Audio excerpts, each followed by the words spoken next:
மே 26, 2026 இன்றைய நாளுக்கான இறை வார்த்தை. கர்த்தர் உங்கள் வாழ்க்கையில் உடைந்தவற்றை சீர் செய்து புதிய நம்பிக்கையை உருவாக்குவார். The Lord will restore the broken things in your life and create new hope.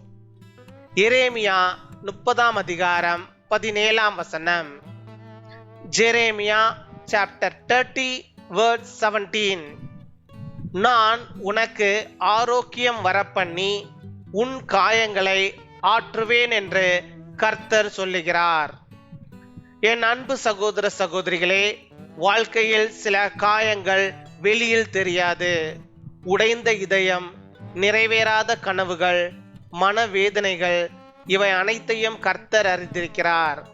மனிதர்கள் கைவிட்ட இடத்திலேயே தேவன் புதிதாய் செயல்பட ஆரம்பிப்பார்.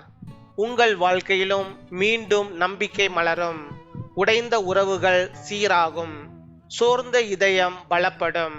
தேவன் தொடும்போது முடியாதது புதிதாய் மாறும். I will restore you to health and heal your wounds, declares the Lord. My dear brothers and sisters, some wounds in life cannot be seen outside broken hearts, unanswered dreams and silent pain, but the Lord sees them all. Right where people gave up, God begins a new work. Hope will bloom again in your life.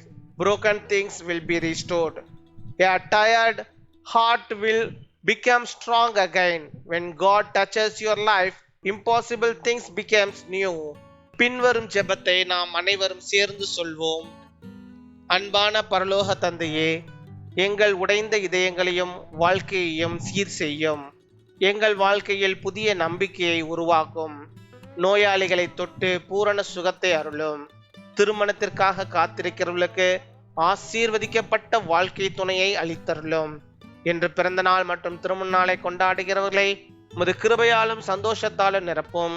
இயேசுவின் நாமத்தில் ஜெபிக்கிறோம். ஆமீன்.